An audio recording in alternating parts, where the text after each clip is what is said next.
ఆ డిస్ట్రిక్ట్లో కన్స్టిట్యూట్ చేసిన ఎల్సీకి వెళ్ళొచ్చు. ఇక్కడ ఇంకొక క్వశ్చన్ ఏం రైజ్ అవుతుంది అని అంటే ఎల్సీకి ఎప్పుడు వెళ్ళాలి, ఎవరు వెళ్ళాలి? ఇందాక మనం చెప్పినట్టు ఇంట్లో పనిచేసే ఆడవాళ్ళు, అన్ఆర్గనైజ్డ్ సెక్టర్లో పనిచేసుకునే ఆడవాళ్ళు, మాల్స్లో లేకపోతే వ్యవసాయ కూలీలు లేకపోతే కన్స్ట్రక్షన్ లేబర్, రైట్? చాలా ఆర్గనైజ్డ్ సెక్టర్లోనే ఐసీస్ లేవు. ఇట్లాంటి అన్ఆర్గనైజ్డ్ సెక్టర్లో ఐసీస్ ఉంటాయని ఎక్స్పెక్ట్ చేయటము maybe there will be a day right వచ్చే అవకాశం ఉంది.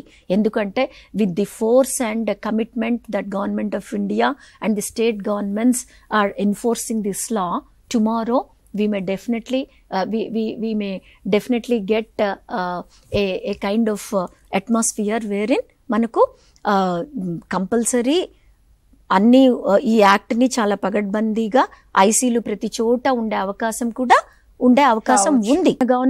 గవర్నమెంట్ ఆఫీషియల్స్ ఇన్స్పెక్ట్ చేసి లేని చోట ఫైన్స్ ఇంపోజ్ చేస్తూ కంపల్సరీ ఐసీ ఉండాలి అని పెడుతూనే ఉన్నాము.